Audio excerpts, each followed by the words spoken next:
Nul n'a le droit d'empêcher un défenseur des droits humains d'accéder à une information ou à une source d'information. Déclaration d'Enchère Nicoya Guizé, président de la Ligue Iteka. Ce dernier démontre que le travail des défenseurs des droits de l'homme est devenu un travail à haut risque et encore rapporté sur les droits humains étant au Burundi est devenu une aventure périlleuse. Il s'agit du 5e message lancé dans le cadre de la continuité de la campagne sur la légitimité du travail des défenseurs des droits humains initiée par la coalition burundaise des défenseurs des droits de l'homme, CBDDH en sigle.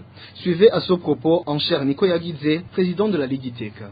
Selon le prescrit de l'article 6 de la Déclaration des Nations Unies sur les défenseurs des droits humains, dans son premier alinéa, chacun a le droit individuellement ou en association avec d'autres de détenir, rechercher, obtenir, recevoir et conserver des informations sur tous les droits de l'homme et toutes les libertés fondamentales, en ayant notamment accès à l'information quant à la manière dont il est donné effet à ces droits et libertés dans le système législatif, judiciaire ou administratif national. Au Burundi comme ailleurs, la source d'information du défenseur des droits de l'homme est la victime ou les témoins de violations des droits humains, dont agents publics préposés à la protection des citoyens, administratifs, policiers, prisons, bref, les institutions de l'État.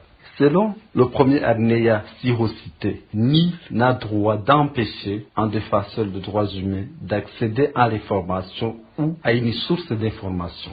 Le second alinéa du même article 6 garantit aux défenseurs le droit de publier et de communiquer librement à autrui les informations sur le droit de l'homme. À qui le défenseur communique les informations collectées? Premièrement, au gouvernement, le premier garant et premier comptable de la protection des droits et libertés des citoyens. Deuxièmement, à l'intention des citoyens pour éveiller leur niveau de vigilance. Et enfin, troisièmement, aux organes internationaux de traité dont le Burundi est membre, afin qu'ils puissent appuyer le gouvernement dans la mise en application des traités et conventions dûment ratifiés par l'État du Burundi.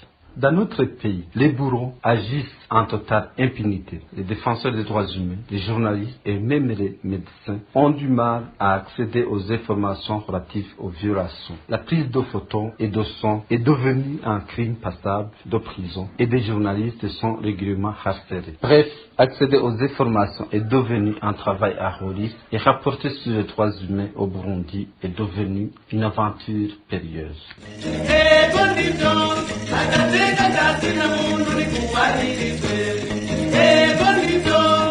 Umuntu wese kwisi agira amahoro.